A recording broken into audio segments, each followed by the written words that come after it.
Muy buenas noches, ¿cómo están? Bienvenidos a Puntos de Vista. Feliz Día de la Madre, feliz Día de la Patria. Qué gusto arrancar con la información en Puntos de Vista. Como todos los días, les acompañamos desde las 19. ¿Qué tal, Fernanda? ¿Cómo estás? Muy buen día. Buenas noches. Buenas noches, sí, me quedé pensando en el Día de la Madre y ya se me fue la onda. ¿Qué tal? ¿Pasaste bien?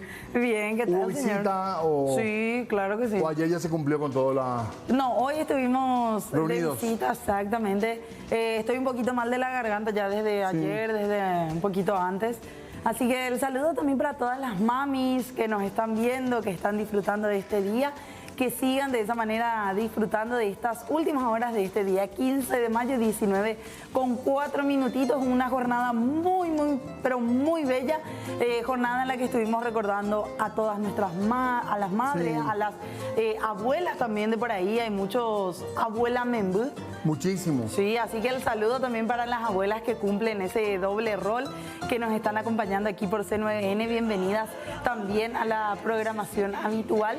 El gusto de compartir con todos ellos y también de aquellas personas que estuvieron celebrando en este fin de semana los festejos patrios. Muchísima gente en el centro, incluso hoy continúa, todavía hay calles, las calles gastronómicas, dice la municipalidad, solamente de habilitación peatonal todavía hasta ahora. Ayer fue una locura el centro de Asunción porque aparte se expandió bastante, ya desde la zona del Cabildo hasta Estrella, prácticamente hasta Colón, muchísima gente, así que la verdad que hay que destacar esto y para notar que vuelve el centro, ese es el plan que tiene la gente que trabaja en el centro con la municipalidad, sí, de retomar estos festejos que desde el Bicentenario marcaron un poco lo que es el 14 y 15 de mayo, fiestas que antes no tenían este color. Exactamente, y mucha gente decía también, Diego, qué lindo sería ver este tipo de actividades, no solamente en sí, feriados, que se vuelva ya algo habitual en fines de semana largos, como es este caso también, pero que se vuelva algo normal ver peatonales algunas calles, porque ayer veíamos la cantidad de familias, niños, adolescentes, de todas las edades prácticamente que aprovechaban estos días y por sobre todo también tener esa accesibilidad a este tipo de eventos. Qué bola eso de que el paraguayo no quiere caminar, ¿verdad? Porque la gente le encanta caminar por el centro y sentarse en la vereda, otra pasión nacional, ¿sí? ¿Verdad? Mesita en la vereda o silla en la vereda. Ah, yo pensé que ahí en la vereda así directo. También, ¿por qué no? Algunos hacen, ¿verdad? Los más jóvenes. Vamos a hablar del clima, tenemos 19 grados ahora, a ver qué nos espera esta semana en cuanto al tiempo, pero repasemos primero, mientras vemos el movimiento de la costanera incesante también, vemos ya los datos actuales del tiempo, 19 con cielo despejado ahora en Asunción. 19 grados 4, la sensación térmica, una humedad del 74% y vientos variables. No se siente mucho, a 2 kilómetros por hora más o menos. Asimismo, para esta noche la temperatura va a ir en descenso y llegaría en la madrugada hasta los 12 grados, es bastante fresquito ya. Exactamente, y queremos ver cómo va a estar el tiempo mañana, principalmente en horas de la mañana. Se habla nuevamente de la posibilidad de una jornada bastante agradable, 12 grados de mínima, 28 de máxima. Fíjense cómo va subiendo la temperatura y principalmente las máximas de los siguientes días. Reiteramos, el martes 12 de mínima, 28 de máxima, jornada cálida, calurosa, ya la que se va a estar presentando. Para el día miércoles también mismas condiciones, 13 a la madrugada y 28, bastante calorcito ya para la tarde. Exactamente. Para el jueves aumenta también la temperatura porque arrancamos con 16 de mínima, jornadas bastante agradables, bastante frescas, podríamos decir incluso en las primeras horas de estos días. Para el jueves, 16 de mínima y 29 de máxima. Y para el día viernes la mínima 17 y la máxima 30. Hablando un poco de lo que se viene, como decía Fernanda, va en ascenso la temperatura ya en los próximos días, ya poco frío y más calor para la tarde-noche de cada día.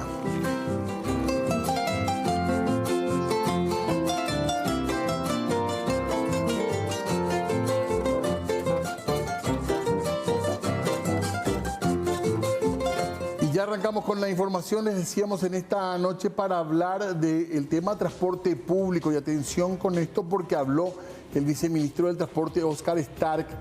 El viceministro tiene intenciones de limitar la cantidad de validaciones por tarjeta a raíz de las investigaciones y denuncias por validaciones fantasmas supuestamente realizadas por parte de los choferes y empresas de transporte para un mayor cobro del subsidio.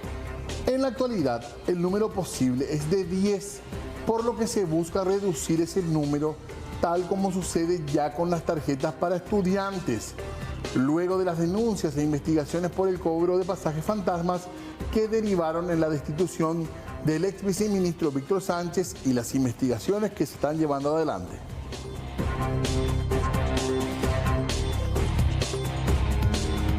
Culminó una parte del juzgamiento de actas por parte del Tribunal Superior de Justicia Electoral. El juzgamiento provisorio específicamente es el que ha llegado a su fin respecto a las últimas elecciones del pasado 30 de abril. Este proceso se dio con un total de 26 impugnaciones de actas electorales. Y con esto se ratificó la confiabilidad, según las autoridades de la justicia electoral, de lo que representa el sistema TREP. Ahora pasa al plenario del Tribunal Superior, que sesionará desde mañana para evaluar los incidentes que se han planteado en este proceso y que quedará pendiente, por su parte, la proclamación prevista para el próximo 9 de junio. Cambiamos de tema para hablar de una cuestión vinculada a un posible hecho de corrupción. Estamos hablando del caso Imedic. La Fiscalía ratificará acusación contra el clan Ferreira. Mañana para las 8 está prevista la continuación del juicio oral y público a Justo Ferreira y Patricia Ferreira Pascotini, dueña y presidenta de la empresa Imedic, procesados por supuesto contrabando, producción de documentos no auténticos y asociación criminal por el caso de insumos chinos ocurrido a principios de la pandemia de COVID-19 en el año 2020. El Tribunal de Sentencia, integrado por los jueces Elsa García, Yolanda Morel y Juan Mendoza, ratificó su competencia para juzgar la causa, luego de rechazar la excepción de falta de competencia que habían planteado.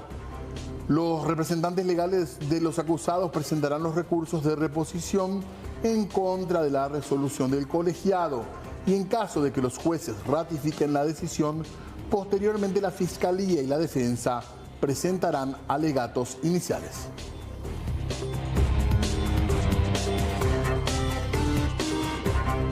Este miércoles intentarán una vez más tratar el pedido de juicio político en contra de Jorge Bogarín Alfonso, el recientemente designado significativamente corrupto por el Departamento de Estado de los Estados Unidos. El presidente de la Cámara de Diputados, Carlos López, ya estableció específicamente el orden del día de la sesión ordinaria que se realizará este miércoles. Figura entre los puntos como 10º proyecto el pedido de juicio político contra el miembro del Consejo de la Magistratura. En esta última etapa del periodo 2018-2023 en la Cámara de Diputados, el Partido Colorado conformó en la Cámara Baja una única bancada con 43 miembros, de hecho que tienen una mayoría propia, sin cuyos votos el pedido de juicio político está prácticamente condenado al archivo pese a presentar contundentes argumentos.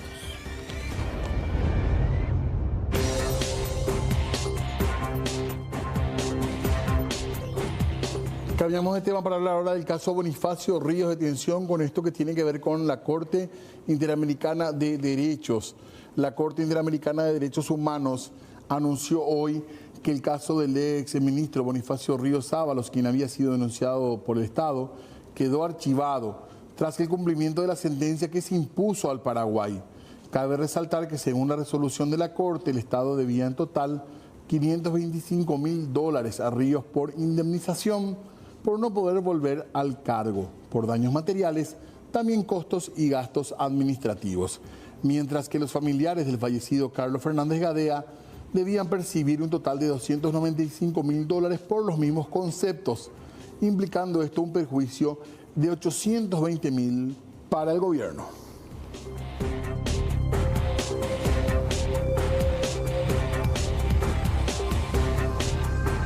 Y tenemos que hablar también respecto a trámites que se realizan en la Municipalidad de Asunción porque la comuna da tiempo hasta el 31 de mayo, hasta finales de este mes, para realizar la revalidación anual o la renovación quinquenal de los registros de conducir para la primera gestión.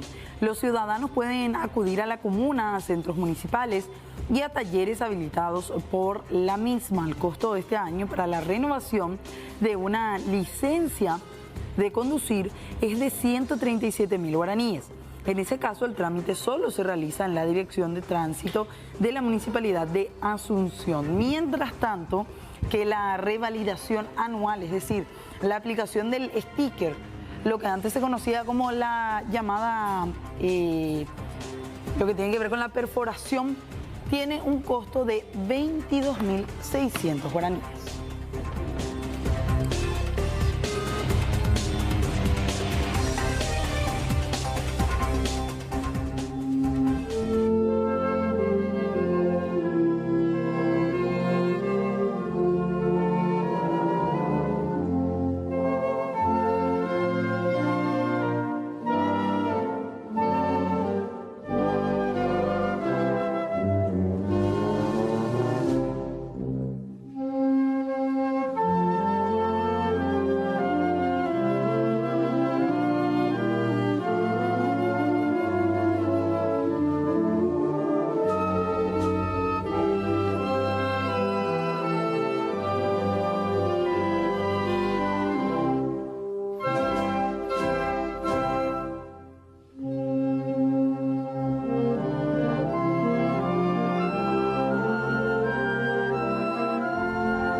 Día de la Patria, Día de la Madre, por supuesto, y nosotros siempre traemos temas históricos también acá porque a la gente le gusta mucho y nosotros también queremos siempre aprender con la gente que más sabe de historia. Exactamente, por eso ya queremos saludar a los historiadores, a los profesores que hoy nos acompañan en esta noche, agradeciéndoles también por venir un día feriado, ¿verdad? Claro que sí, con esta divulgación de la historia que es tan importante y que tanto le apasiona también a la gente, hay que decir. Exactamente, bueno, queremos saludarlos ya a ellos, al profesor Eric Caballero que nos acompaña. ¿Qué tal? ¿Cómo le va? Bienvenido. Buenas noches a la audiencia. Gracias Fernanda, Diego por la invitación. Por favor. Y un gusto compartir aquí con Ramón y Enrique. Bueno, nos acompaña también el profesor, el historiador Ramón Vargas. ¿Qué tal? ¿Cómo le va? Muy buenas noches, agradecido por la invitación y un saludo a la audiencia también. Y Enrique Cos, ¿qué tal? Bienvenido. Buenas noches, Diego, Fernanda, la audiencia. Un saludo también para las madres en su día. Bien, bien. Gracias por venir a los tres realmente en este día para hablar de esto. Hay polémicas en cuanto a la independencia, digamos así a nivel histórico, hay temas grises, podríamos decir, o es más o menos un relato uniforme que se cuenta. Y todo depende, o sea, siempre hubo un relato histórico predominante sobre quienes tuvieron mayor o menor protagonismo. Creo que hasta hoy en día uno de los grandes debates es quién tuvo mayor influencia o no en determinadas acciones. De hecho, una de las cuestiones pendientes que tenemos es el monumento a los próceres, donde se unifique quiénes fueron. Es algo que está desde 1894 sin construirse, a pesar de que se promulgaron más de 4 leyes. Y eso nos indica que sí, evidentemente todavía hay polémica sobre el proceso de la independencia. ¿Pero a qué se debe ese punto particular? Y depende mucho del protagonismo que se da en a un determinado protagonista o otro. Si fue Francia el único que tenía el proyecto independentista, hablar de un solo proyecto independentista, cuando en realidad sabemos que había como 4 o 5 núcleos que estaban conspirando. El núcleo que logra, el que era más fuerte, el que estaba mejor organizado, es el que finalmente hace el plan y adelanta el plan el 14 de mayo. O sea, hay varios aspectos que se tienen que tener en cuenta, y dependiendo de eso es que también si se le da un protagonismo no a Manuel Cabañas. Algunos no querían darle ese protagonismo porque obviamente Manuel Cabañas posteriormente es uno de los más críticos, junto con Pedro Juan Caballero, al proyecto francista. O sea, todo tiene que ver finalmente con la proyección política posterior. Dependiendo un poco del gobierno de turno también, digamos. Así mismo. Y eran gente muy joven en general, los que estuvieron, los que llevaban a la Revolución de Mayo. Muy jóvenes, estaban casi todos en sus 20 y tantos, algunos, Yegros creo que estaba 30, 31, y después Francia, que era ahí el mayorcito, entre comillas, tenía 40 y piquitos, o sea, bastante jóvenes en promedio. ¿Y para la época era una edad ya de protagonismo político o era excepcional que gente así de esa edad tome una acción como esta? Y a ver, la mayoría de edad, por ejemplo, en el primer reglamento electoral para los solteros, por ejemplo, se consideraba 23 años, ¿verdad? O sea, a los 23 años los solteros podían votar, los casados desde cualquier edad, ¿verdad? Según el reglamento de 1813, ¿verdad? Entonces, más o menos eso nos puede servir como referencia. Pero hay que recordar que era muy diferente a lo que es hoy, ¿verdad? No existía una universidad, uno ya muy joven tomaba las armas por el tema del servicio militar, o sea, variaba mucho lo que es con respecto a hoy, ¿verdad? ¿Y el Paraguay cómo era en ese momento geográficamente, digamos, en cuanto al límite, al tiempo de la independencia? Bueno, en términos efectivos de control era solamente la región oriental, ¿verdad? O sea, la región oriental era lo que se tenía controlado, más las posiciones que se tenía con el Fuerte Borbón, lo que hoy es Fuerte Olimpo, que había sido fundado en 1792. Y todo lo que era el Chaco prácticamente seguía siendo el gran enemigo, el gran adversario. Por eso las guardias eran permanentes. De hecho, el ejército, las milicias estaban divididas en el regimiento de costa abajo y de costa arriba, ¿verdad? Era la manera de organizarse. Costa abajo era toda Asunción hasta Humaitá, y costa arriba era desde Asunción hasta Fuerte Borbón. ¿Eran claros los límites? En estos grupos, la intención de independencia. Y es difícil para mí al menos asignarle un momento exacto, o sea, cuando ellos en la soledad, ¿verdad?, en la noche se pusieron a pensar, quizás esta sea una buena idea, no sé. Ahora, lo que se ve claramente como un detonante son los sucesos en Europa. En Europa, Napoleón invade España, le saca al rey español, le pone a su hermano, que era José, como José I, o sea, hay un rey francés en el trono de España. Se hace un gobierno de resistencia, ¿verdad?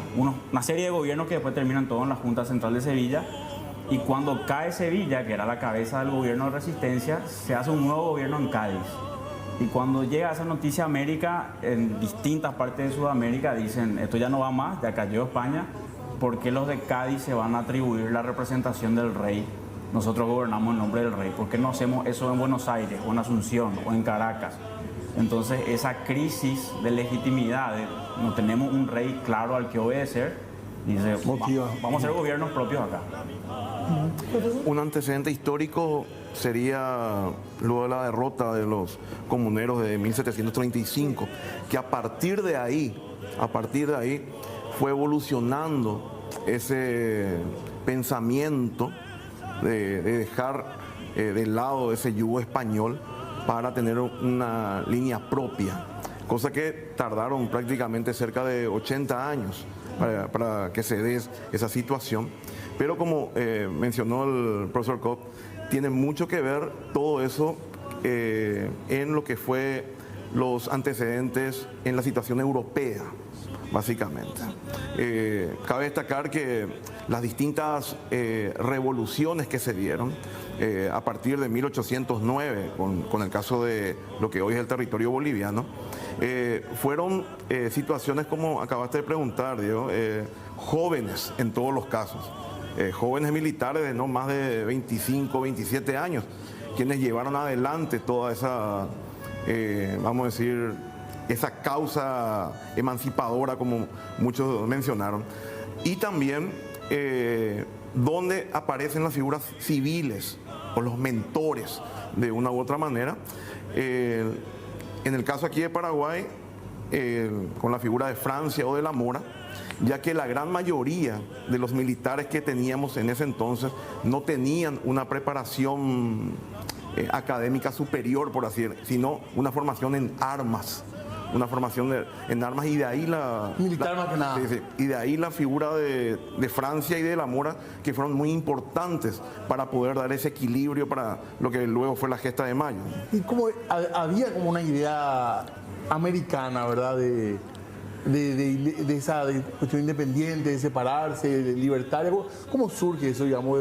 En Estados Unidos, ¿por dónde baja, digamos? La cuestión es, ya en el conde de Aranda, que fue el embajador de español cuando se firma el Tratado de París de la independencia de Inglaterra, cuando Inglaterra le da la independencia a los Estados Unidos, en 1783 le escribió un memorial al rey Carlos III. Y en ese memorial él le dice: Su Majestad, tarde o temprano aquí, o sea, no hacía falta que sea un mago, ahora si lo acababa de ver, él acababa de firmar, porque España ayudó a los colonos norteamericanos, al igual que Francia, contra Inglaterra, ¿verdad? Entonces él le dijo: es un error lo que acabamos de cometer, porque le estamos dando un ejemplo y usted tiene un imperio muy grande. Entonces lo que usted tiene que hacer, usted tiene muchos hijos, elija los mejores y dele usted la independencia, forme una confederación, asuma usted el título de emperador, y porque eso tarde o temprano va a descomponerse. Eso era a Carlos III. A Carlos III, 1783. Félix Lazara llega en 1784 a Asunción, y en uno de sus memoriales, en uno de sus informes, él le dice: aquí los hijos odian a sus padres, porque el criollo no tenía los mismos privilegios. Vos tenías tu papá de Málaga, tu mamá de Zaragoza, pero porque naciste aquí en Asunción, en Quequegó o en Buenos Aires, ya no tenías los mismos derechos. No te podían transmitir. Entonces era un sistema de castas que generaba esos resquemores. Con la caída, como dijo Enrique, cuando cae el usurpador francés, como decían ellos, la Junta Suprema Central hace una convocatoria a los españoles de ambas orillas. Ahí hay como una especie de ilusión de que van a equiparar y que van a suprimir todos los tipos de diferencias, pero fracasa porque el francés gana, ¿verdad? ¿Eso cuándo fue? 1808. En 1808 hasta Rodríguez de Francia es uno de los que jura fidelidad al rey. Todos juran fidelidad al rey. Bolívar mismo dice.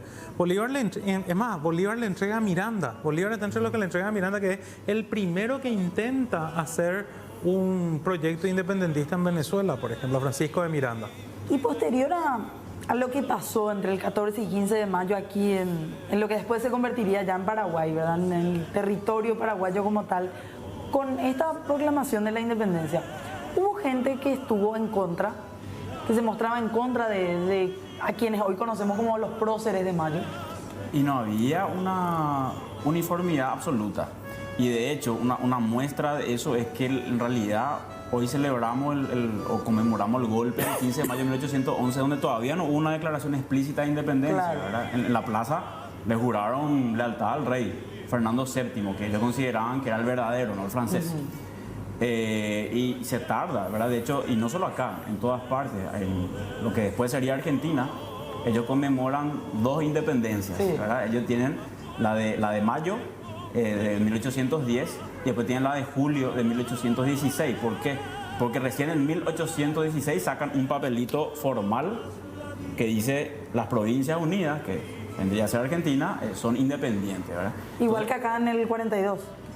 Con Carlos Antonio López, que sí, hubo un acta de independencia, ¿verdad? Claro. Donde dice que ya era una cuestión de hechos, o sea, Paraguay ya era independiente, pero acá ponemos con todas las letras, ¿verdad?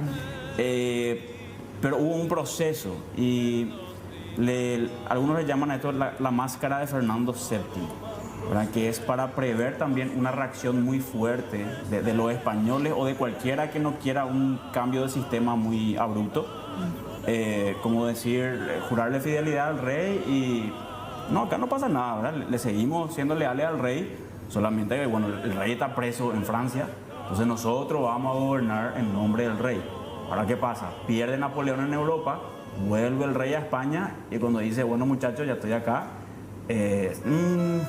quizás no, ¿verdad? Y ya tenemos el poder de hace unos años, entonces ya es fácil consolidarlo, ¿verdad? Pero hay ese proceso de disimular un poquito, porque no todos estaban de acuerdo.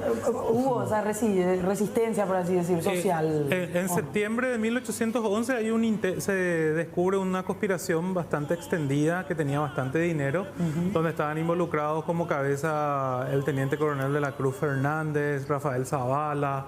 Estaban también involucrados Juan Bautista Char, miembros que eran de la antigua élite capitular, que intentan derrocar a la Junta Gubernativa, reponer a Bernardo Velasco, que estaba preso, pero eso se descubre y finalmente es abortado ese plan y se inicia todo un proceso a los conspiradores. En un principio se habla de ejecutarlos, después se habla de confinarlos en Fuerte Borbón y finalmente, como las necesidades eran muy urgentes, se le impone una fuerte multa para que consigan su libertad. En general hubo, en los levantamientos de América, hubo sangre, ¿verdad?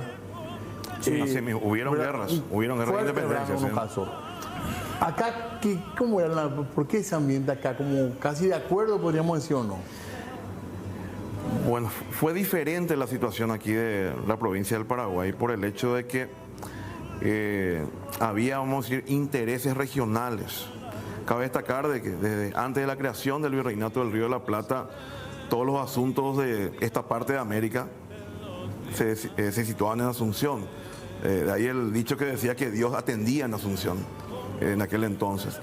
Y de ahí, vamos a decir, otros próceres argentinos tenían la idea de que Paraguay, o la provincia del Paraguay, era una provincia rebelde al virreinato en sí.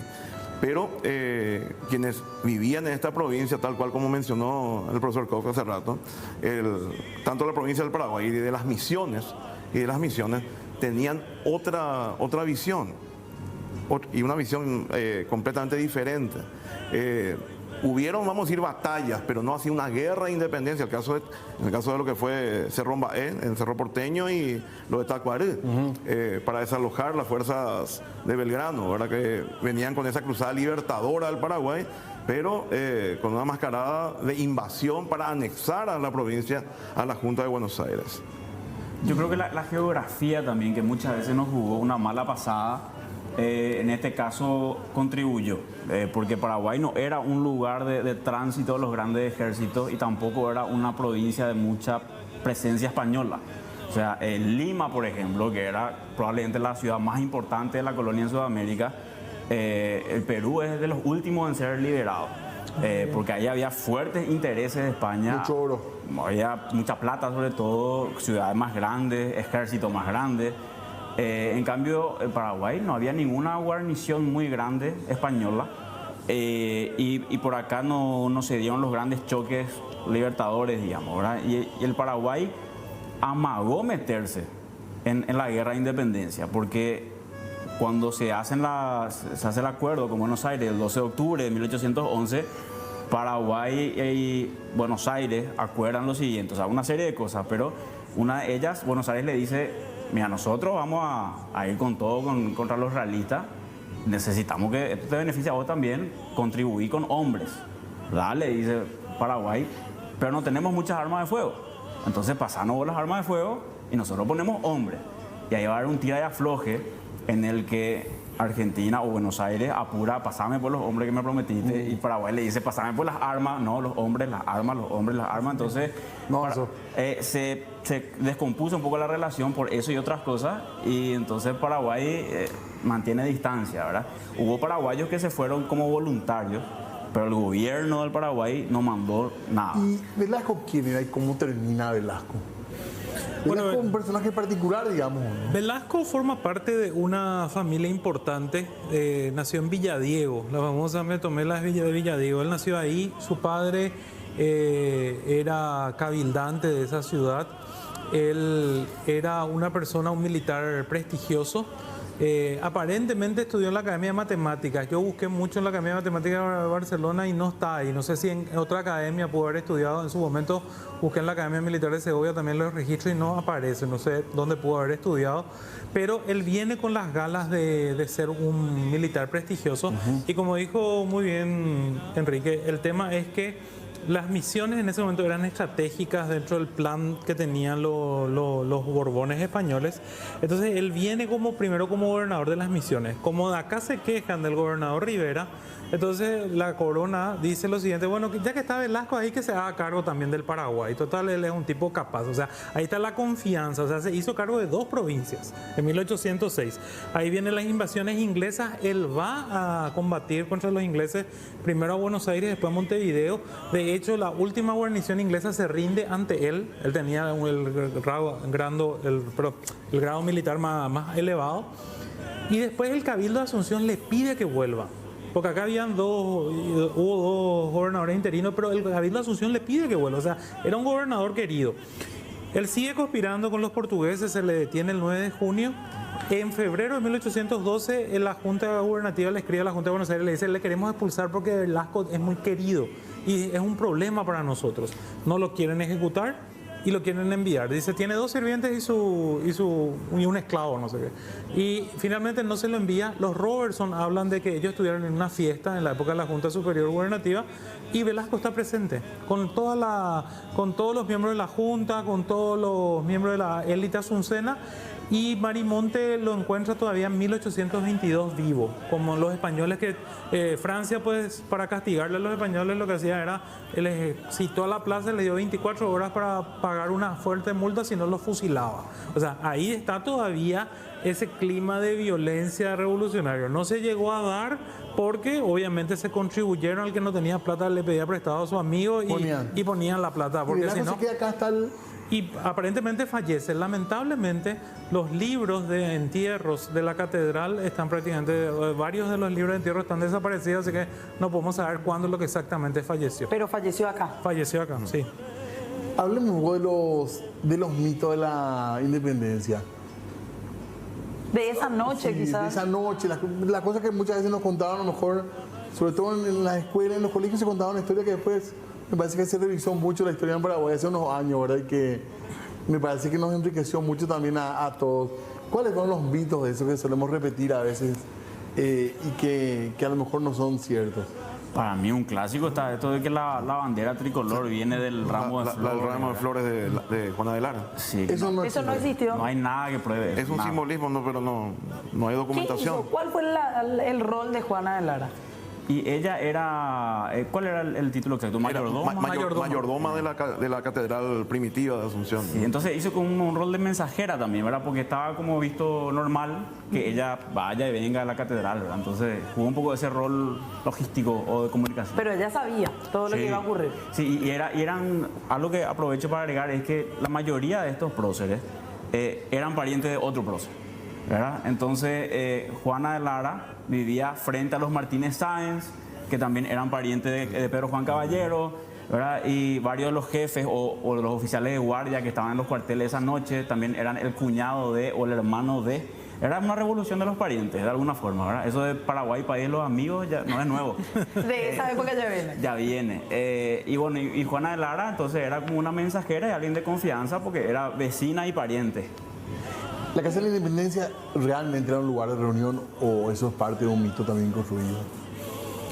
No, según lo que ellos cuentan, sí, que Era el lugar. ahí se reunían, porque les quedaba estratégicamente, la Casa de los Gobernadores es la plaza de lo que hoy está frente a la Cámara de Diputados. O sea, estaba a 2 cuadras. Y hay que recordar que Asunción era muy pequeña. Asunción se terminaba más o menos en la calle Humaitá, Piribebuy hacia el sur y hasta la calle México, que en el convento de los franciscanos. O sea, era una población de 10.000 habitantes, era muy pequeñita. Y el jefe de la revolución, en Asunción por lo menos, al que tomó la posta, porque el superior era Yegro, ¿verdad? Que estaba lejos, Nitapúa. Pero acá en Asunción, el de más rango que estaba con la revolución era Pedro Juan Caballero, y Pedro Juan Caballero se estaba hospedando en esa casa. O sea, le quedaba muy bien. Y ellos se reúnen ahí, entre el 13 y el 15, ¿cómo fue, digamos, el movimiento? ¿Qué se puede contar de eso? De las reuniones, de cómo rodearon la gobernación, ¿cómo fueron esas horas, digamos? Y algo que... Hay muchas lagunas también, hay que decir, ¿verdad? Es un problema nuestro que, a diferencia de Estados Unidos, por ejemplo, vos puedes entrar a una página web pública donde ellos tienen miles y miles de cartas y documentos online de lo que escribieron sus próceres. ¿verdad? Entonces vos escribís... Puedes construir la... Sí, y tenés buscador incluso. Entonces vos ponés, por ejemplo, Paraguay y te sale así una carta de Thomas Jefferson hablando de un yaguareté o algo así de Paraguay, ¿verdad? Acá hay un montón de lagunas, la mayoría, casi ningún prócer escribió excepto Mariano Antonio Molas. Entonces hay muchas lagunas, pero hay una versión, por ejemplo, que cuenta que a Vicente Ignacio Iturbe le cuenta a su tío, que era el síndico del Cabildo, creo. No, su cuñado. Su cuñado. Su cuñado. Le cuenta algo así como, parece que el gobernador ya sabe, ¿verdad? Entonces eso les apura un poco. Y también se estaban enterando de que vino un enviado de Portugal, José Abreu, que ya negoció de hecho con el gobernador un apoyo militar de Portugal. Y ellos veían eso como que si Portugal manda tropas acá, ya nosotros no podemos hacer nada. Entonces eso hace que ellos se apuren, porque la idea original era esperar a Yegros, ¿verdad? Que venga con más tropas. Pero ahí Pedro Juan y Iturbe como que apuran un poco la cosa y atropellan nomás ya en la noche del 14 y 15. ¿verdad? Así que ese adelantamiento sí es una realidad, no es un mito. Sí, hay muchas coincidencias. ¿Por qué se adelantó? Sí. Porque tenía previsto para el 25. Lo que pasa es que Abreu se iba a ir el 15 a la madrugada. O sea, acá el plan era evitar que Abreu salga. Porque de hecho en la carta, y eso está en la carta de Caballero, en la primera intimación le dice: entregue la llave de la tesorería, entregue todas las armas, que ningún barco salga de la bahía y que los portugueses no se muevan de la ciudad. Esas son las demandas que va enumerando Caballero y prácticamente armaron en 4 días. Porque el 11 el Cabildo le da la autorización al gobernador para que acepte las tropas portuguesas. O sea, en 4 días ellos prepararon, o sea, 3 días y medio prácticamente. No, y, tal cual como menciona el profesor Eric, se fue acelerando ante toda esa situación, ya que había llegado ya a oídos del gobernador Velasco y de su entorno. Y el capitán Pedro Juan Caballero tomó, vamos a decir, la iniciativa, ya que el jefe militar, que era el general Yegros en ese momento, estaba en las misiones en Itapúa. Y al punto de que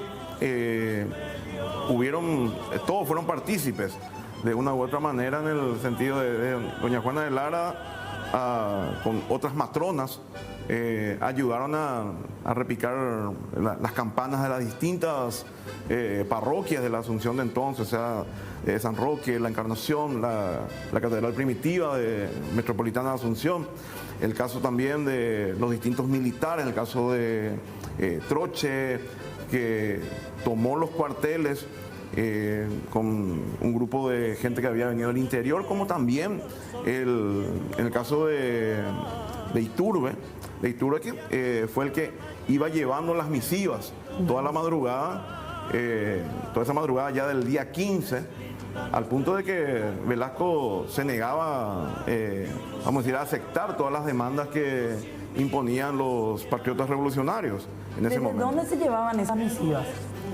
No, ellos estaban situados en el cuartel... El colegio. Lo que sería el colegio San Carlos, la parte lateral, y de ahí iban hasta la casa de los gobernadores, que hoy sería la Plaza de Armas, que fue hecha abajo en 1913. Fue tomado como algo con júbilo, podemos decir, en la población, la independencia. ¿Cómo se recibió, digamos, esto? ¿La iglesia tuvo algún papel también? ¿Cómo fue el después, podríamos decir, la hora después al menos? Se habla de una celebración en esa mañana, ¿verdad? Que hubo salvas de artillería con un festejo, que se aglomeró gente de la ciudad en apoyo, ¿verdad?, a los revolucionarios. En ese sentido se habla de júbilo, de celebración, de apoyo. Ahora la iglesia que vos preguntas, hay posturas dispares dentro de la iglesia, pero la iglesia como institución al comienzo tuvo una postura más reaccionaria, de que no le gustaba tanto el tema de las revoluciones. Además, muchos de estos próceres estuvieron influenciados también por ideas de la Revolución Francesa. La Revolución Francesa fue muy agresiva con la Iglesia Católica. Pero es difícil saber un poco qué pensaba el pueblo llano.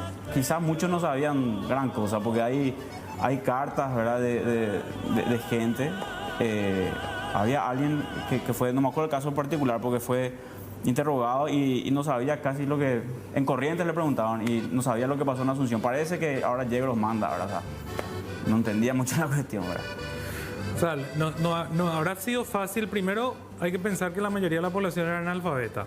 La segunda cuestión era, estamos hablando de casi 300 años donde no solamente estamos cambiando de personas, sino que estamos cambiando de un régimen de gobierno donde antes el rey era soberano por gracia de Dios y ahora el gobierno es por voluntad de los representantes del pueblo. O sea, es un cambio súper revolucionario de la organización. Y lo que decía también Enrique con respecto a la iglesia, en el Congreso de 1811 hay voces disonantes, entre ellas, por ejemplo, el cura Patiño, asunceno, pero él como asunceno y criollo, él dice no, el gobernador tiene que continuar, el gobernador Velasco, si vamos a formar una junta gobernativa, tiene que ser el presidente del gobernador Velasco.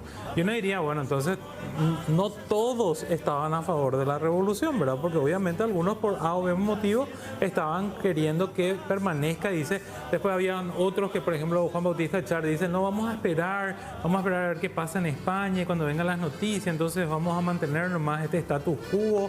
O sea, no había un manual de cómo hacer la construcción de la revolución, ¿verdad? Y los otros países cuando empiezan, digamos, a reconocer, tipo hoy apenas hay un presidente electo, empiezan a aparecer los tweets de los otros presidentes. ¿Cuándo empieza a pasar eso, digamos, que se reconoce al Paraguay como independiente? Con autonomía, sí. No así como independiente de hecho, sino con autonomía ya con Buenos Aires en octubre de 1811. Eso es lo principal para nosotros, digamos, ¿verdad?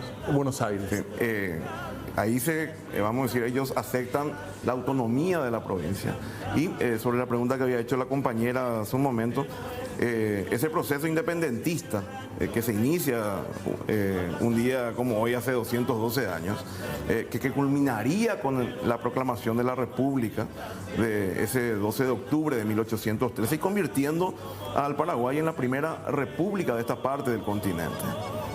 Y ahí se comienza a trabajar para el reconocimiento por parte de las naciones, vamos a decir, de este sector de América, ya primeramente con el consulado y luego ya con la dictadura del Caraguazú, Francia, que en muchos de los casos algunos seguían teniendo la teoría de que era una provincia rebelde del Paraguay, pero ya era una república, pero tardó eso prácticamente hasta 1842 y en ese proceso varias naciones fueron reconociendo.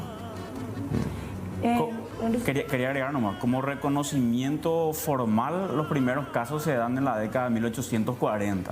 Ahí nos reconoce Uruguay, Bolivia, que están entre los primeros porque les convenía también, porque si nosotros no éramos independientes, con el mismo argumento, ellos tampoco.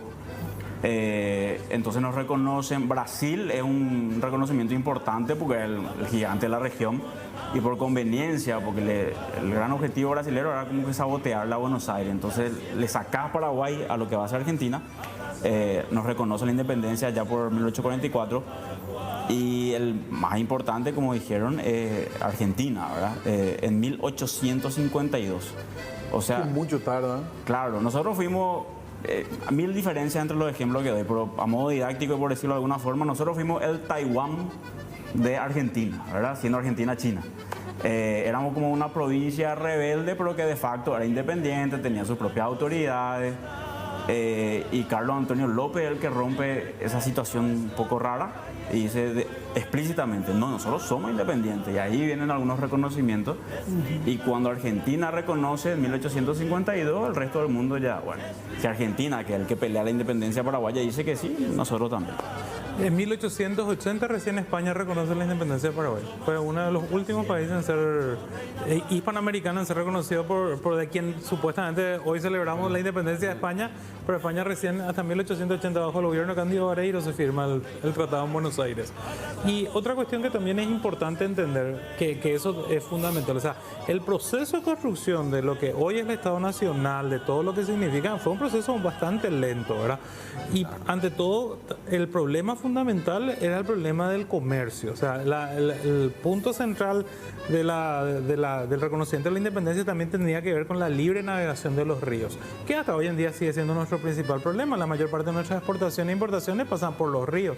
Entonces, eso fue un punto central de la política diplomática paraguaya en todos esos primeros años. Y en ese sentido cambió algo en esos primeros días, en esos días posteriores, el 14 y 15. No cambió mucho, pero después con los años sí la región se volvió inestable, ¿verdad? Los españoles estaban en Montevideo y tenían un barco corso que hacía piratería con los barcos del río. La Junta de Buenos Aires a veces bloqueaba por el tema de los impuestos. Las tropas artiguistas asaltaban también los barcos. O sea, se volvió muy complicada la navegación y todo lo que era el comercio por ende. ¿Había alguna o hubo otra figura femenina fuera de Juana María de Lara que escapa un poco de la historia convencional, así como se la cuenta?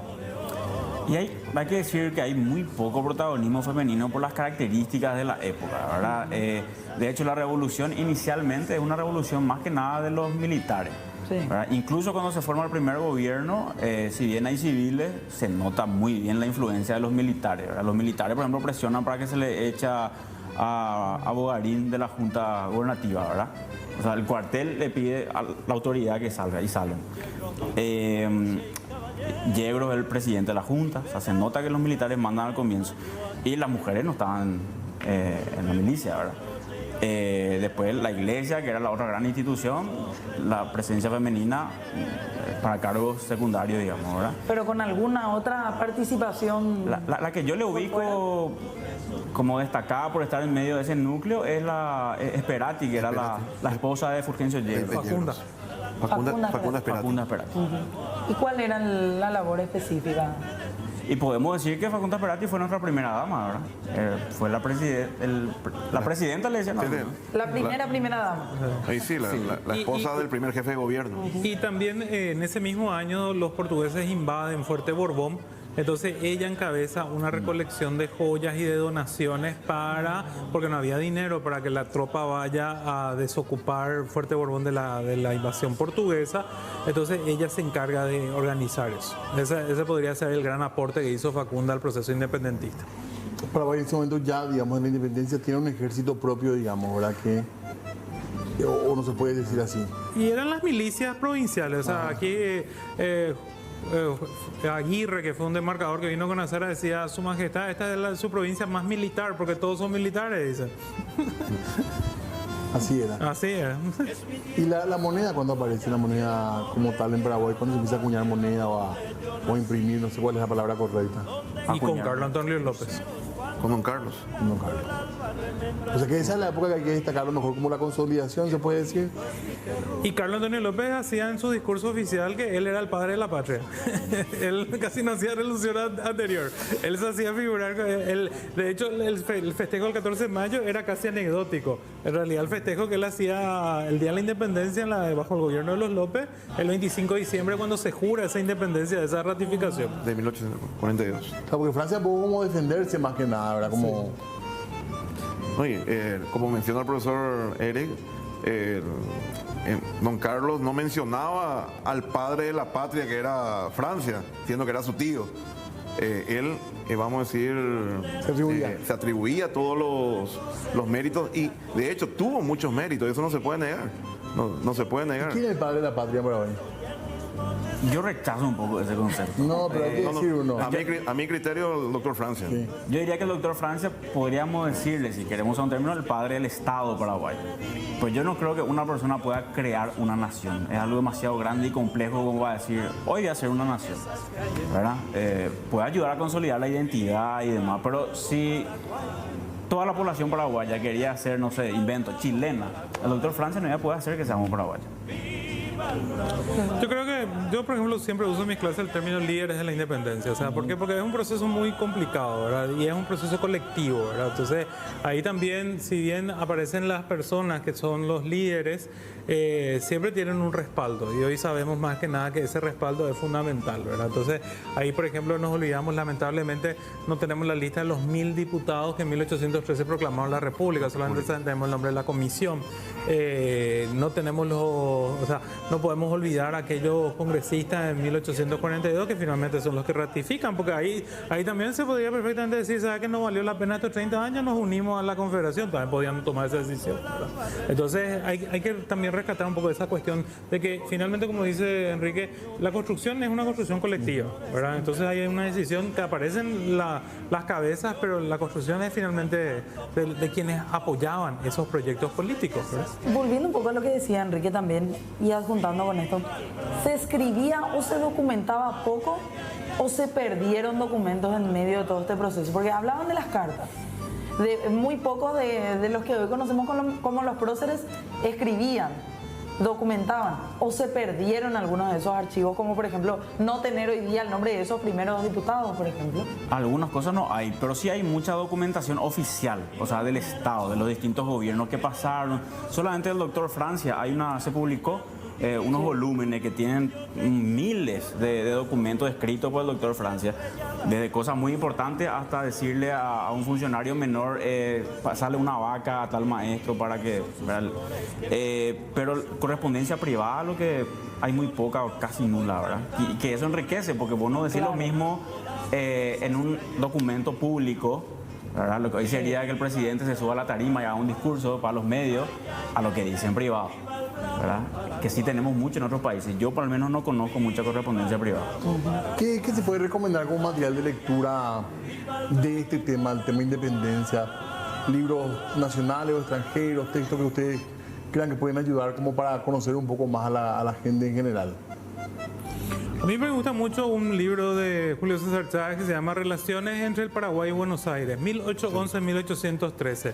Es un libro que explica claramente cómo fueron esos primeros años y cuáles eran las tensiones en la construcción de esos primeros años. Para mí, por lo menos para iniciar, es una buena lectura. ¿Y será un poco la historia de los ríos también, podemos decir?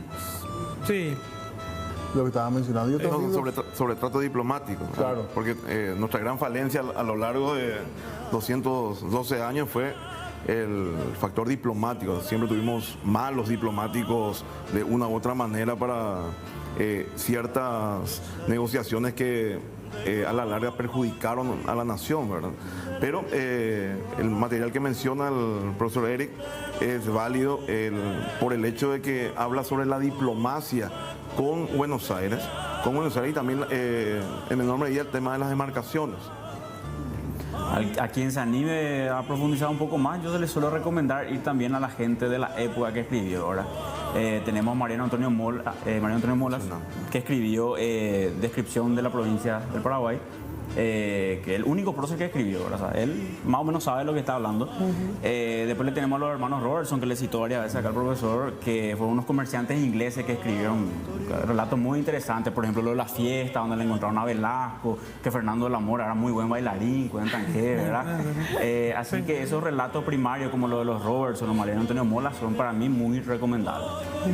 ¿Desde qué época se empieza a celebrar tal cual esta fecha del 14 y 15 de mayo? 15 de mayo ya al comienzo, ya verán, los primeros años ya se conmemora.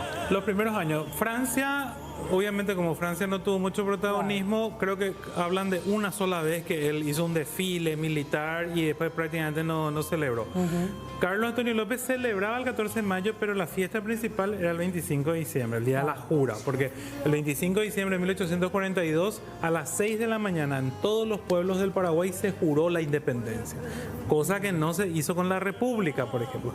También se recordaba el Día de la República, como dijo el profe Ramón, y el 14 de mayo adquiere mucho más relevancia como la única fecha importante para el proceso independentista a partir de 1870.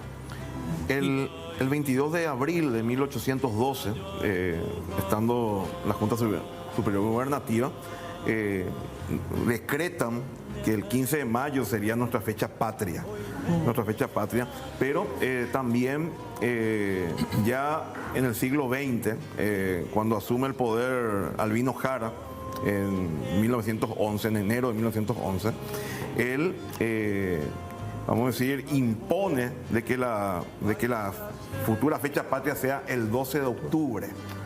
El 12 de octubre en conmemoración a la proclamación de la República de ese 12 de octubre de 1813. Considerando que nosotros no tuvimos fiesta del centenario en 1911, él por decreto pasó que la fiesta sería en el 12 de octubre de 1913 y cosa que no sucedió por el hecho de que fue depuesto nuevamente en julio de ese 1911. Pero esas fechas al fin y al cabo como que fueron de a poquito borradas. La de octubre, la de diciembre, no se tienen en cuenta como tal, también como recordaciones hoy en día. Sí, y de hecho hubo peleas por las fechas. No sé si recordarán que hubo 2 bicentenarios, por lo que decía el profe Ramón, ¿verdad? En 2011 y 2013. Y claro, hay una pelea después por la narrativa, por las fechas. En Estados Unidos, por ejemplo, la fecha famosa es el 4 de julio. Sí. Cuando ellos sacan eso el 4 de julio, nadie pensó que esa iba a ser la fecha, porque esa fue la fecha en que se aprobó el último borrador del texto de independencia, pero la independencia ya se votó antes. Ahora muchos pensaban que el día que se votó la independencia iba a ser la fecha, al final nadie se acuerda. Y acá hubo una pelea, especialmente en tiempo del bicentenario. No, esa no es la fecha de la independencia, es esta otra y esta otra. Oye, pusimos todo el escenario. Y ya tenemos 2 feriados, ¿verdad? Así que me gusta más la del 14 y 15. Es verdad. Eso es categórico. ¿Algún otro mito fuera de la de o anécdota que podamos recordar? El rostro de los próceres. ¿Por qué? Y durante mucho tiempo no se sabía, vamos a decir, porque no había cuadros de época de los distintos prohombres. Y recién cuando en 1915 don Pablo Alborno, en base a relatos de descendientes de varios de ellos, va, vamos a decir, pintando y dibujando los rostros que hoy tenemos en las enciclopedias y manuales. Son como identikit, digamos. Tal cual, tal cual. El caso, por ejemplo, de Yegros. Yegros, lo que le dijeron es, el hijo de Yegros, Rómulo Yegros, fue decán de Francisco Solano López y había fotografía de Rómulo Yegros. Entonces, dentro de la familia Yegros le decían, Rómulo era igualito a su papá, ¿verdad? Entonces, eso le sirvió de modelo a Alborno para hacer la pintura del primer presidente. Rómulo sin barba y otro con barba. Exactamente. A ver, ¿cuál se le parecía más? Sí. Lo más cercano que se tiene, por ejemplo, en el caso del Caraguazú, Francia, había, vamos a decir, un dibujo en carbonilla de unos ingleses que habían estado en tiempos de Francia, que es, vamos a decir, lo más cercano. Y luego lo que tenemos en la figura, por ejemplo, en el billete de 10.000, vamos a decir, las facciones de una de sus hermanas. En base a eso se tomó construyendo, digamos, para dibujar, para darle forma, vamos a decir, a la figura de Francia. Yo me quedo con eso del 10.000 guaraníes, porque creo que hubo una discusión respecto a si la que figura en la parte de atrás, por así decirlo, del billete de 10.000 es o no una reunión del 14 de mayo de 1811. Sí, le dejamos al profesor Caballero que escribió un artículo sobre eso. Está demostrado que sí es, porque dijeron que supuestamente se de Darré, que está en el Salón Independencia del Palacio de López. Silvano Godoy, justamente preocupado cuando se estaba viniendo el centenario, Silvano Godoy fue un gran intelectual paraguayo, muy rico, se dedicó a buscar justamente crear imágenes y le pidió a este pintor Darré que pinte, por ejemplo, al general Díaz, el campo de Curubatú, y una de las cosas que le pidió es que pinte el 14 de mayo, entonces más o menos le contó, y ese cuadro ya en 1906 ganó un premio, ¿verdad? Y después se dijo que Darré supuestamente se armó toda una historia ahí. Darré en realidad yo llegué incluso a encontrar que estaba vivo todavía.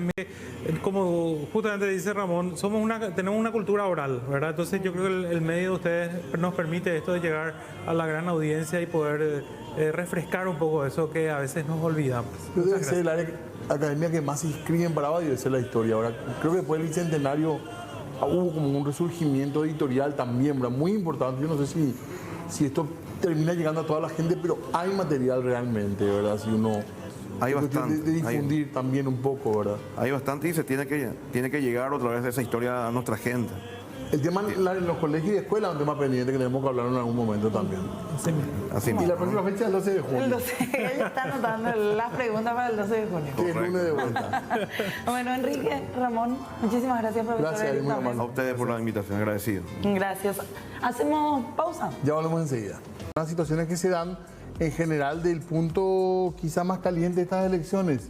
Primero por cómo se dieron las elecciones, por algunas denuncias y por lo que es un final para el Partido Colorado con victoria suya y para el Partido Liberal con victoria propia. Sí. Por algunas impugnaciones que han presentado. Estamos hablando de Concepción. Exactamente, en el departamento de Concepción, recordarán ustedes ya desde el inicio y los primeros conteos del sistema TREP, había una victoria pero ajustadísima del Partido Colorado.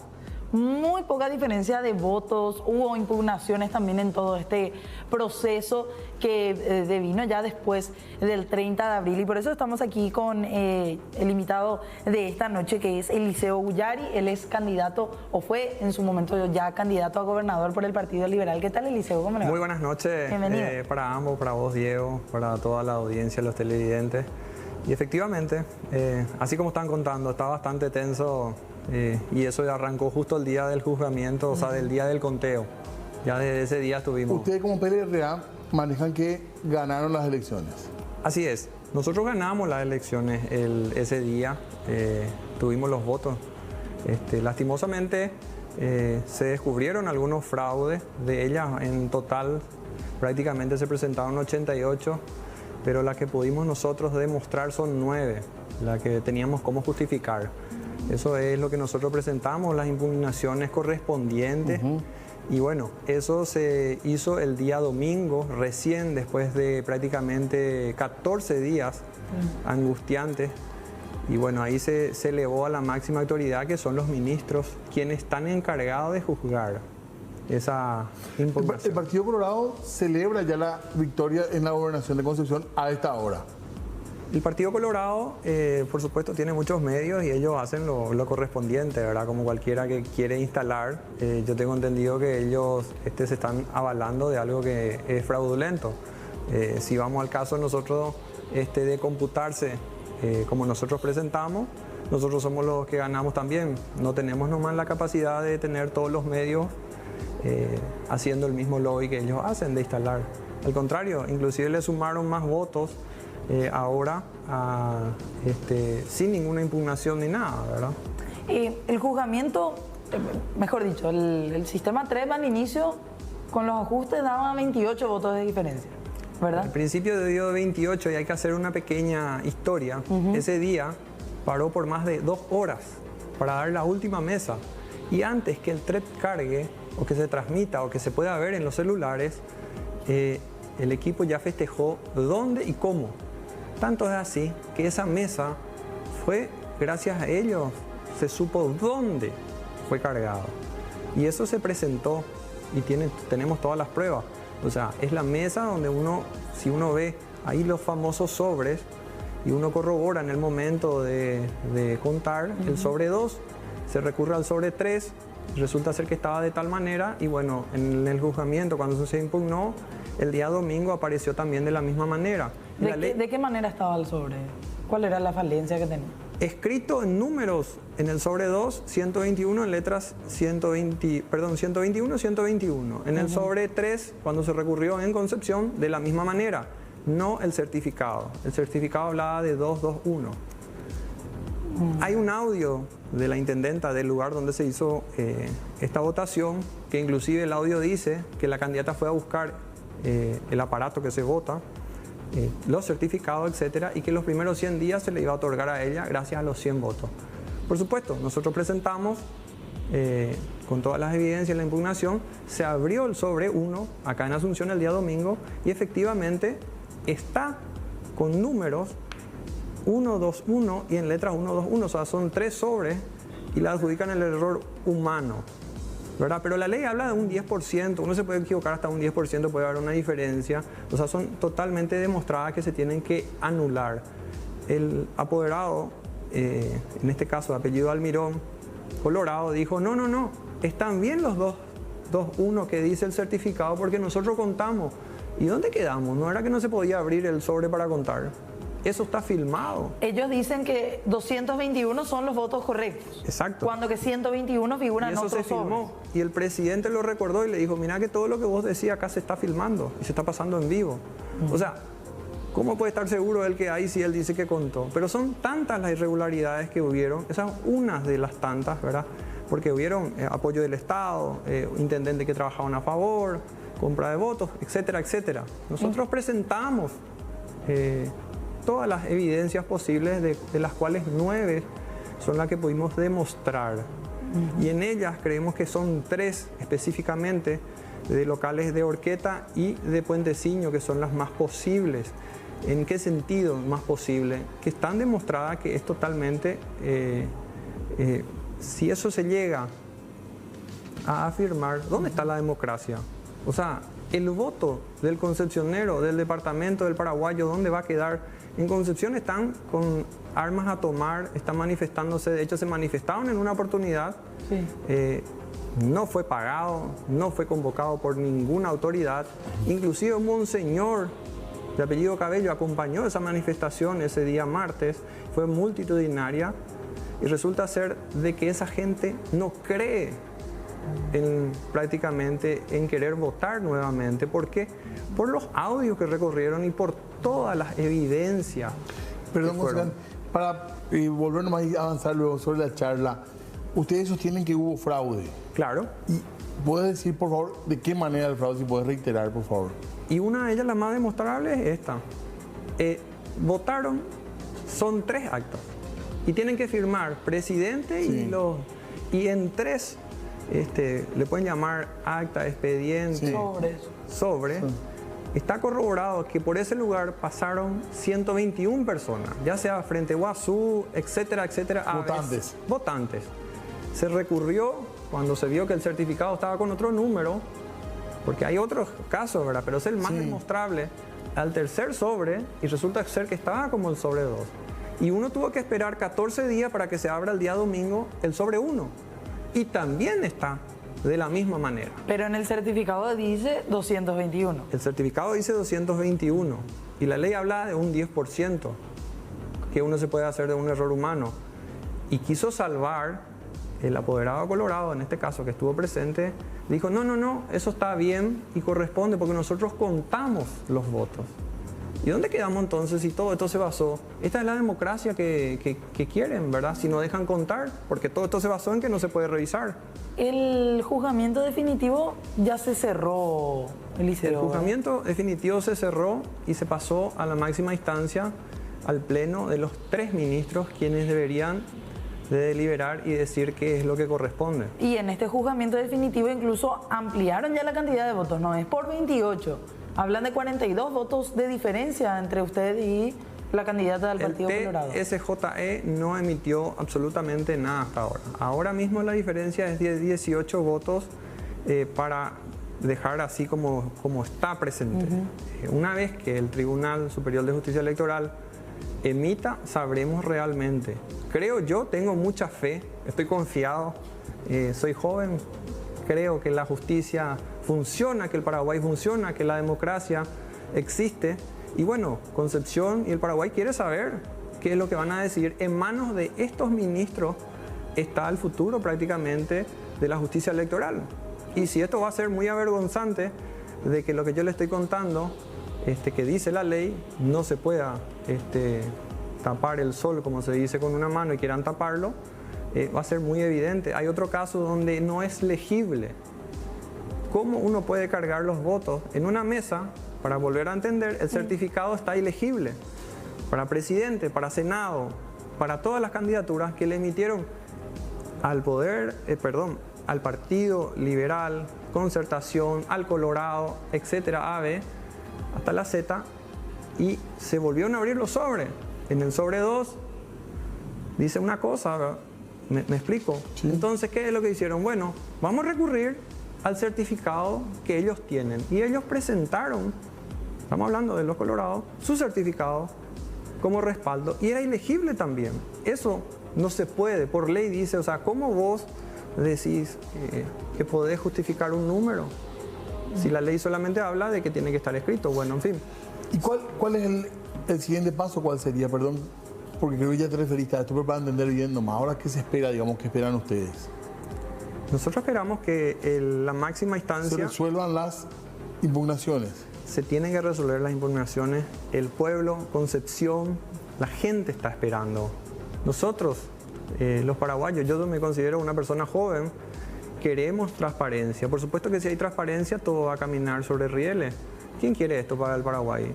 Yo estoy leyendo en los mensajes que la actual candidata, o como quieran llamarla, está convocando y amenazando a las instituciones públicas. ¿Esa es la democracia que quiere? ¿Eso es lo que quiere para Concepción? Pregunto. Amenazar de que se van a ser echados si no se van los del IPS, de las instituciones públicas de Concepción. ¿A dónde les envía? Les convoca a una marcha mañana. A favor de ella y de su victoria. Claro. He leído, porque estoy en grupos donde están también colegas míos, donde el intendente actual va a dar vale de combustible. O sea, en Concepción se puede derramar sangre porque ellos están incitando y tampoco están haciendo bien las cosas. Ustedes fueron en concertación para competir contra el Partido Colorado. La versión del Partido Colorado es que ellos ganaron por 42 votos. Eso es lo último al menos que leímos. Perfecto. Y ustedes sostienen que la victoria es de ustedes por 60 votos. De impugnarse, la cantidad de votos que le va a dar a la concertación, en este caso a Eliseo Ullari, es de 65. En la mesa, donde yo gané por 14 votos, ellos quieren también impugnar y no presentaron una impugnación. O sea, sería muy alevoso que unos ministros digan, bueno, vamos a sumarle 14 votos porque el apoderado acá se le ocurrió. Entonces, no sé si me explico. Entonces ellos le suman eso. Y de ahí sacan, ellos estuvieron en un programa y bueno, dicen eso, ¿verdad? Pero el resultado por ahora, con el juzgamiento de actas, le favorece a ella, a Liz. No le favorece. No le favorece. ¿Cómo pueden saber si en el juzgamiento, cuando uno presenta las impugnaciones, así como están ustedes aquí sentados, el presidente emitía, vamos a pasar al pleno? Se deja constancia. ¿Están de acuerdo? No hay ninguna objeción. Pasa al pleno. Siguiente tema. Mesa tal de tal colegio. Vamos a pasar al pleno. O sea, acá estamos hablando de gente que nosotros justificamos todo. Fuimos con todas las evidencias y se justificó. Entonces, ¿qué pasa? Ellos no llevaron absolutamente nada. O sea, ¿de qué pueden esos 14 votos que están hablando, qué pueden alegar? ¿Y por qué ellos dicen que no hay impugnación? Ellos hablaron que era extemporánea. Ajá. Bueno, allá hubo fue bastante imparcial en Concepción. No sé si usted maneja la ley electoral, uno tiene un cierto tiempo para presentar. Un plazo. Un plazo.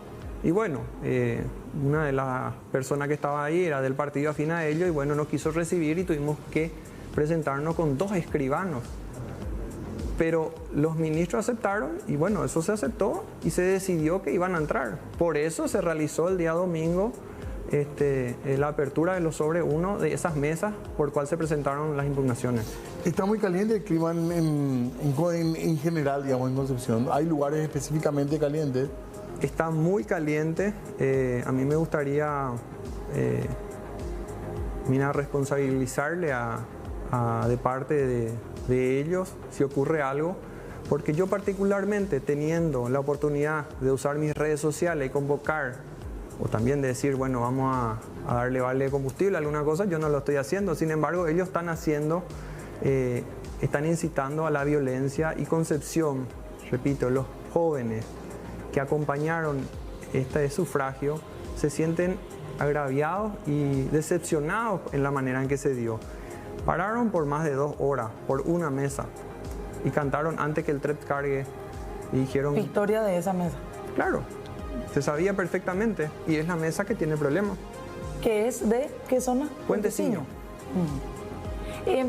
¿Por cuántos votos ustedes estiman con sus apoderados que ganaron? Si las 88 mesas se hubiesen justificado, lastimosamente se hicieron varios tipos de fraude. hubiese sido más de 700 votos. ¿Y qué tipo de fraude hubo? Aparte de esto que ya comentamos. Hubo mesas donde se falsificaron firmas y la diferencia son 300 votos. O sea, en una mesa nadie me conocía y me votaron a diferencia de 300 votos y no coinciden las firmas. Pero para eso se tiene que ir a otras instituciones, a una fiscalía, etcétera, etcétera. O sea, tiene otro proceso y son difíciles de justificar ahí en el TREP en un solo día donde uno abre el sobre y ahí no hay un perito caligráfico que diga, ah, no, a simple vista esta firma no corresponde. Falsificación de firmas de miembros de mesa de ustedes. ¿Ustedes cómo saben que por la denuncia de los propios miembros? Los propios miembros, hay gente que denunció que no se animaría a hacer la denuncia penal porque están amenazados, pero que ellos no son los que firmaron. Entonces así fuimos descubriendo. O sea, es grave esto, no es una cosa sencilla. Y aparte hubo compra de muchas cosas. Son infinitas las cantidades, pero hablamos de 88 mesas, de las cuales 9 son las que teníamos los respaldos para justificar cómo se hizo el fraude, Diego, para que vos más o menos puedas, y la gente pueda entender, la que está viendo el programa, de que eso fue así, ¿verdad? Vos sos concejal ahora departamental. Yo soy concejal actualmente por el municipio de Concepción. Ah, ok. ¿Y la candidata colorada Liz Mesa? Ella también tiene un cargo ahora. Ella, según entiendo, tiene un cargo que no renunció en el IPS y sigue y utilizó todo lo que había ahí. Pero cargo electivo no tiene ella. No tiene cargo electivo. Pero ustedes denuncian también que utilizan estructuras del Estado sí, eso para la campaña en el departamento. Se utilizó, eso es evidente. Hasta ahora. Hasta ahora. Amenazas. Mira, le puedo mostrar los mensajes si quieren ahora. ¿Amenazas? Amenaza a los funcionarios. A los funcionarios. Pero a ustedes no. No, a mí sí, particularmente el día que hubo la marcha, perdón, ya que estamos, sí. Fui, sí, en el montón de gente se me acercó un joven y sí me dijo de que ellos como partido no dejarían de que llegue a ocurrir de que yo pueda ocupar el cargo, se me dé o no la oportunidad, ya sea que me den la razón o no, ¿verdad? Lastimosamente había tanta gente que se me perdió en el montón esa noche, entonces tampoco hice la denuncia porque queda bastante irresponsable sería. Claro. ¿Y el TSJE cuándo debe definir? O sea, los ministros tienen un estimativo de en cuánto tiempo más tendrían ustedes. Yo creo que los ministros ya habrán revisado y tendrían seguramente ya una decisión y bueno, supongo que serían estos días, nada más. Es cuestión de aguardar. No me quiero aventurar y decirte claro. Va a ser pasado mañana porque yo no sé. Me imagino que estarán recibiendo presión de todos los lados. Como en estos tiempos, evitando también lo que puede ser. Hay mensajes, están anecdóticos. Al estar yo en grupos de WhatsApp, donde tengo colegas que son del otro partido, hay veces que se filtran las cosas y hablan, por ejemplo, que el actual el electo ya está operando a favor. Y yo le pregunto, ¿eso es la democracia que quiere el paraguayo? Es triste. Entonces eso se filtra y llega a manos de ciudadanos que acompañaron el voto. Entonces hoy ellos están ahí expectantes y están queriendo defender lo que ellos consideran que es lo que se hizo, ¿verdad? Que es votar a una persona y que se pueda elegir a través del voto. ¿Y qué harán si no tienen una respuesta favorable para ustedes? Supongo que no pueden hacer otra cosa más que estudiar lo que se hizo. Pero si ella queda proclamada como... Si es proclamada como gobernadora. Y bueno, eso le vamos a dejar en manos de los ministros. Yo no puedo decir lo contrario. Los ministros son quienes van a juzgar estas pruebas. ¿Pero hay temor de que se intensifique el ambiente? Por supuesto. Eso no está en mis manos. Eso la ciudadanía se autoconvocó. Y si la ciudadanía decide de repente hacer cosas, bueno, lastimosamente, yo estoy en Asunción. Imagínense, tampoco tengo el poder de ninguna institución pública que yo pueda estar convocando.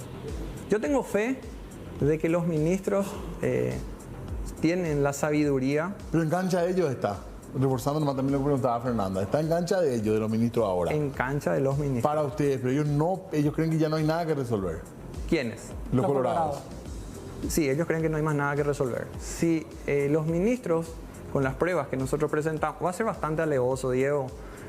¿Cómo haces cuando es ilegible? Me pregunto. Y te pido yo a vos sos el apoderado colorado y te digo, bueno, Si vos estás objetando, ¿tenés manera de demostrarme con algún certificado, alguna prueba los votos? Y resulta ser que lo que vos ofreces es ilegible. Porque fue lo que ocurrió el domingo. Y entonces va a ser de bastante descarado. Ahí yo creo que no sé qué va a pasar en Concepción. Porque eso se filmó, eso se mostró en vivo. Eliseo, gracias por venir. Vamos a seguir hablando de esto. Le vamos a escuchar, por supuesto, también a la gente del Partido Colorado, porque acá hay algo que tenemos que seguir preguntando, investigando. Claro. Intentamos hablar con Liz Mesa, que decir, intentamos hacer el contacto también para enriquecer también la charla. No contesta. Ya habíamos tenido una conversación vía Zoom con Eliseo. En aquella ocasión tampoco contestó Liz Mesa. No, en esta ocasión tampoco. Así que seguiremos intentando. O por lo menos apoderados, si podemos hacer una charla, ¿verdad? Porque queremos, la verdad, para el pueblo de Concepción, que reine la paz también por sobre todo. Claro, gracias, Eliseo. Muy amable. Muy amable. Hacemos pausa. Ya volvemos.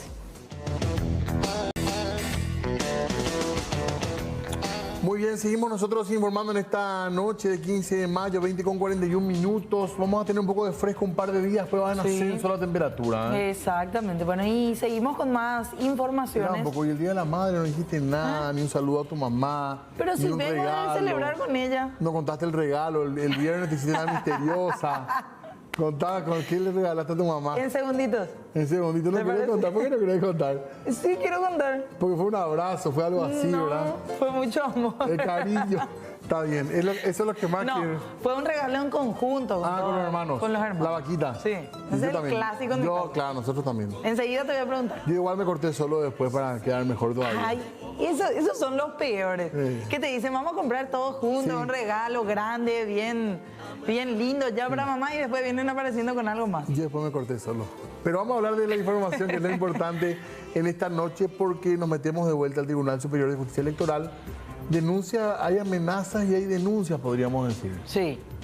Respecto a algunos adherentes de estas manifestaciones específicamente, recordemos que ellos, un grupo bastante importante, todavía se mantiene en las inmediaciones de la justicia electoral denunciando fraude de hecho. ¿Qué es lo que pasa? Hubo una presentación de la justicia electoral ante la Fiscalía de una denuncia por amenazas recibidas de parte de manifestantes. ¿Te parece, Diego, si escuchamos las entrevistas? Por favor. Estamos aquí atentos, creo que en este momento están quemando una cubierta, tentando a la policía. Nosotros no vamos a caer en eso. Nos gustaría también que comprendan esa situación. Tenemos controlada la situación, bien controlada. Hay una cantidad importante de policías. Ellos saben que no van a poder incidentar aquí. Si hay una persona lesionada, si hay se quebranta el derecho de terceros, la policía va a actuar. Pero nosotros no vamos a llegar a incidentar ni generar la violencia hasta tanto se dictamine, salga un documento o la justicia electoral termine su gestión aquí en el tribunal. De hecho que una vez que termine el trabajo aquí del tribunal, nosotros tenemos que tomar algunas determinaciones al respecto porque ya no van a tener argumento alguno para estar aquí en el lugar. Ellos están tratando de incidentar permanentemente, pero acá están ciudadanos paraguayos y pueblos originarios que ni siquiera tienen idea de lo que pasa. Las personas que lideran esto, que le convocan, no están aquí. ¿Y qué sentido tendría que nosotros actuemos también contra estas personas que están siendo doblemente víctimas en este caso? Entonces nosotros vamos a esperar, vamos a ser profesionales, estamos manejando muy bien la inteligencia. De que quemen una cosa ahí en la calle no nos preocupa. Si hay un incidente, si hay personas lesionadas, si a ustedes se quebranta el trabajo de los medios, lógicamente la policía va a actuar. Así como hoy estamos documentando permanentemente a aquellos incitadores, a aquellos que vienen a dar su discurso y que que amenazan a personas físicas, a instituciones públicas, amenazan de incidentar o incitan a la violencia.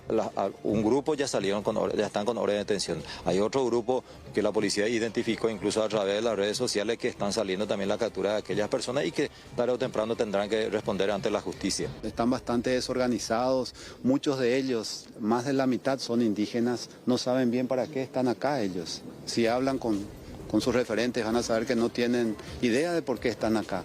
Y varios ya quieren ir y sus líderes no les dejan. Entonces hago una vez más un llamado a los líderes políticos, a los quienes los convocan acá, que por favor tengan en cuenta que el Paraguay quiere paz, el Paraguay necesita tranquilidad, quiere seguir trabajando.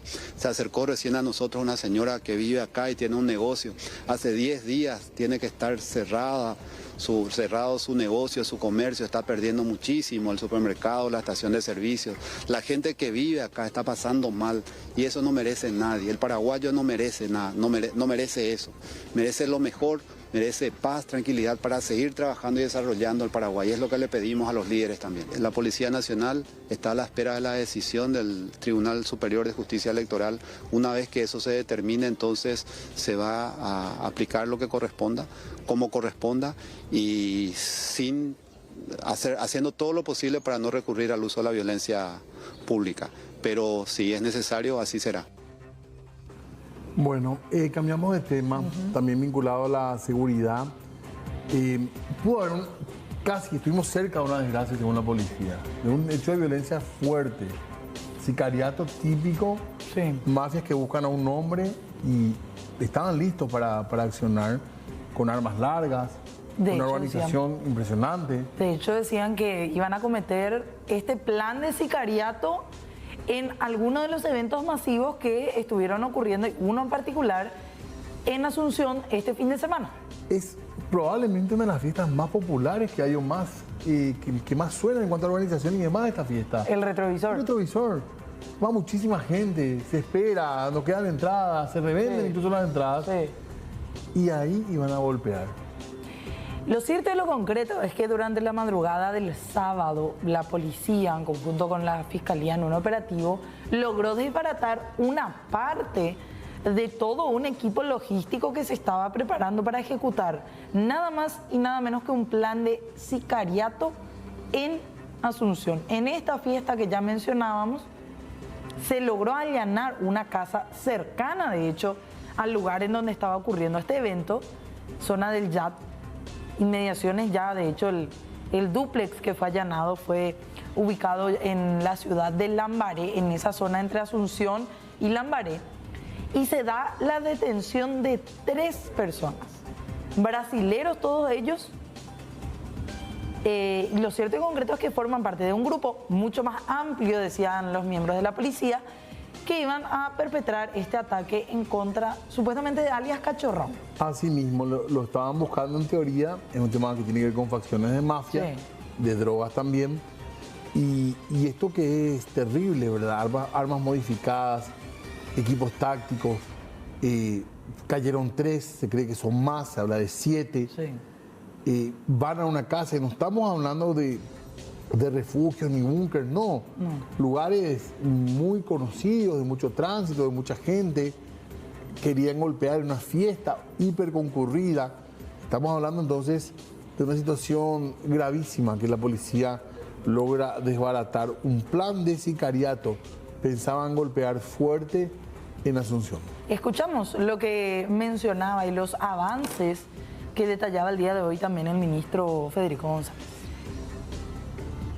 Son ciudadanos brasileños que querían llevar adelante, ejecutar un sicariato acá contra un miembro, un integrante, específicamente podría ser el objetivo Cachorrón, podría ser. Las fronteras son permeables, ustedes saben, tenemos frontera seca principalmente con el Brasil y bueno, con Bolivia también, entonces es muy difícil evitar que gente que no tenga buenas intenciones ingrese, lastimosamente. Es prácticamente imposible. Tenemos que ser realistas. Lo ideal es evitar cerrar todas las fronteras, pero eso no se puede. Se viene realizando seguimiento hace unos días y el día específico de ejecución del hecho se presupone que haya sido uno de estos conciertos, pero con certeza no se tiene. Eso, lo importante es que se desactivó, que no se llevó a cabo y que los 3 están detenidos.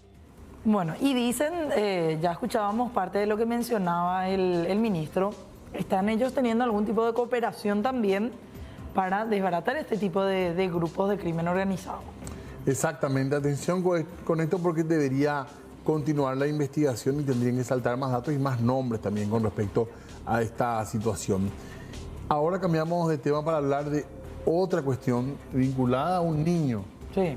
Y lo que podría ser un grave hecho de irresponsabilidad de adultos, porque le dieron el control aparentemente de una avioneta, no solamente para que la lleve, sino también para aterrizarla.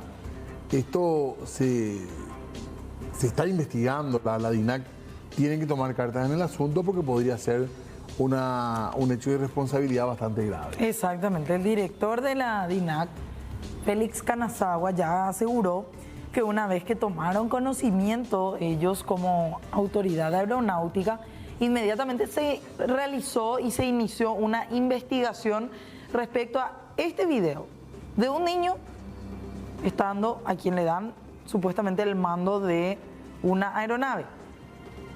Fíjense, blureamos obviamente para resguardar la identidad.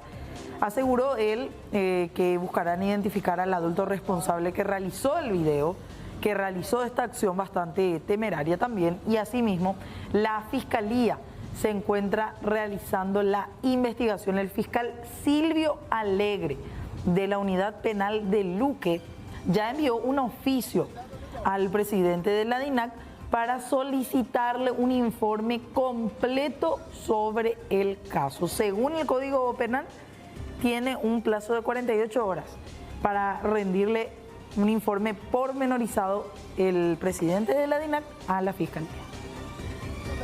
Toda la botella, muy bien. No, todavía no le llamen. Fíjate el verde. Tiene que estar en el verde. Ahí, muy bien. Epa. Ahí abajo, señor.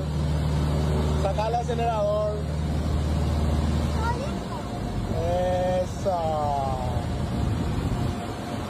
Eso era fácil. Otro punto de flap. Muy bien, padre.